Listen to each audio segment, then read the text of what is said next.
Hey everybody, welcome to Clandestine Cabal. I'm Jason. I'm Ben. And we're about to do our very first DCnU speed round. We already reviewed Action Comics #1. Check our previous video for that.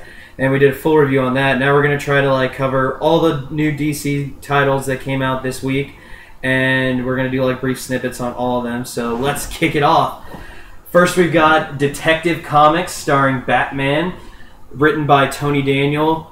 Just really awesome. Best Batman story that Tony Daniel's ever written. You've got Batman going after the Joker, and what more can you want from that? Definitely pick it up. It's really freaky, and just the way I like my Batman. Okay, I'm gonna talk about Batgirl by Gail Simone. Yes, just yes. Absolutely. Yeah, it's my favorite of this past week. If you love Barbara Gordon, if you love Batman, if you love everything that's good in this world, pick it up. Swamp Thing #1 by Scott Snyder. One of the titles I've been looking forward to most. Scott Snyder is a god of storytelling, and this is just awesome. You get some great interaction with Alec Holland and with Superman. He has an awesome guest appearance in this. Pick it up. It's amazing. Alright, I'm doing Batwing by Judd Winnick. Biggest surprise out of the whole bunch. I love that they created a brand new character from the ground up. They've made this just awesome mythology in one issue with him. I can't wait to see where it goes. Everything about it's great. The art is amazing. The story's great. The character's great. Give it a shot. Green Arrow #1 by J.T. Kroll, one of my favorite superheroes. And basically it shows a young Oliver Queen doing what he does best. And it takes a lot of its influence from Smallville, like the Oliver Queen that was shown there. And it's a pretty nice series. It's exactly what you want to see Green Arrow doing, just being Green Arrow, shooting his arrows, doing all that jazz. So if you're a fan or if you're interested at all, pick it up. Okay, I'm doing Justice League International by Dan Jurgens. Another really good book for the DCnU. If you read the Justice League Generation Lost miniseries that they did last year, it's a lot like that. Same author, mostly the same team. It's just really funny how it comes together. The team works or doesn't work very well. So it's just one of those surprising books that ends up working at the end. It makes you want to read more. So yeah, it's very solid. I've got O.M.A.C #1 by Dan Didio. Very surprising. I was not expecting to like this book at all because it's a lot of random storyline. I thought it was going to be based on a lot of random storyline that I didn't really like from before, but this is brand new stuff. A nice little sci-fi that's all centered around Earth, centered around Cadmus Labs. And it's very interesting. I suggest picking up the first issue and seeing how you like it. If you do, keep picking it up. That's what I'm going to do. Alright, this is Hawk and Dove by Sterling Gates. It took me a while to kind of warm up to this book. I kind of did towards the end. It's probably the first one that I'm reviewing here tonight that I'm probably not going to pick up next month.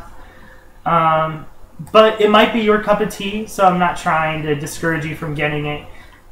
It does reach a nice point at the end, so there could be some more good stuff to come. Nice book.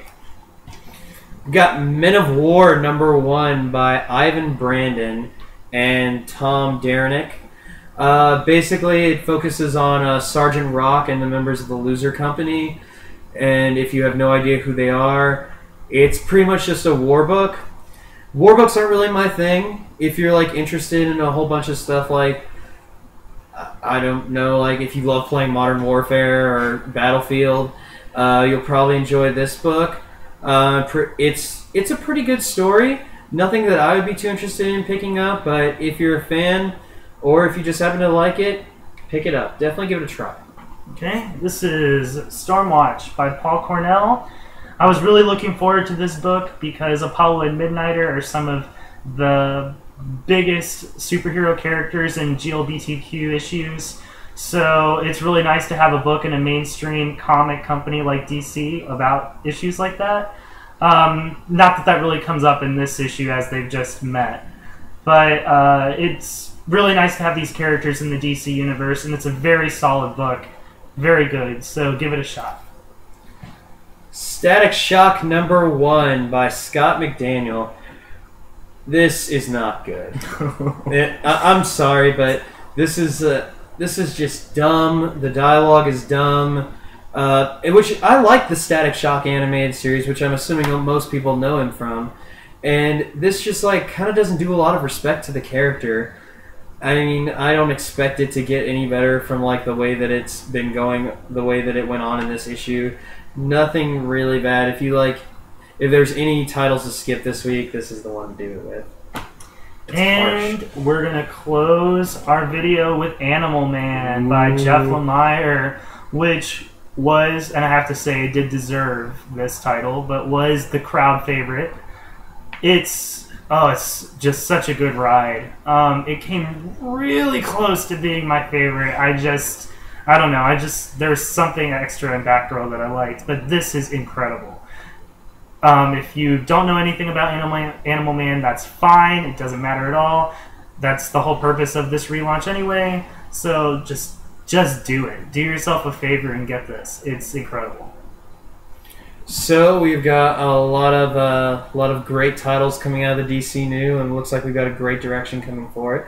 And we will see you guys next week with another speed round video and another review video where we've got so much stuff. We've got Buffy. So much good stuff. Got Buffy #1. We've got Green Lantern #1. Ultimate Spider-Man #1. Oh Lord, we're gonna have to figure out what to do for the next video. But until then, go to your comic store. Now's the best time to get into comics because a whole bunch of stuff is just like waiting for people to jump into it. So, thanks for watching, guys.